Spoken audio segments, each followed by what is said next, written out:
زنی دونه ساوک ما قسم به خدا افتخار می‌کنیم که وزیر شاه داریم هم که جوان افتخار می‌کنیم اکای پولو داریم اکای محمد علی اکای رحمدین اکای نصرتالله همین بچه‌ها هم اکای همه یه منبر نمیشه خفه نشه همه تو دونه خدا زرای چند کای بگه دمو قلدون ما حرمت می‌کنیم رحمت به همون یکی قسم به خدا کدومش هم چیزی گفتگیم خوب گفتگی که حرمت من همین چیزای افتخار من همیای دعوتنامه من دینم من از شو خود از اون جمله پیشنهاد کردم گفتم که من همین چیزای کو قسم به الله کو نه هیچ خرسان نمیشم خرساندی من ببینی همین چیزا مثال داو اکانت ها دای دودانم تم دا او خرسان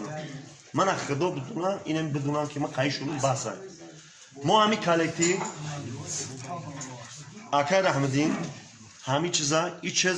هیچ چیز 10 سوم 20 سوم 30 سوم من باشه گوش کنده باشو این حرمت عزتش کلونه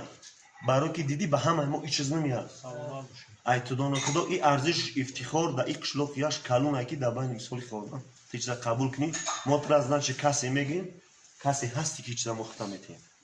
اکای نصرتالله حساریو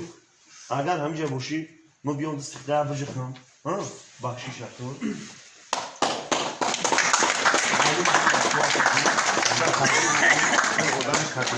همین چیز ایمو قبول زنده باشه تبریک تبریک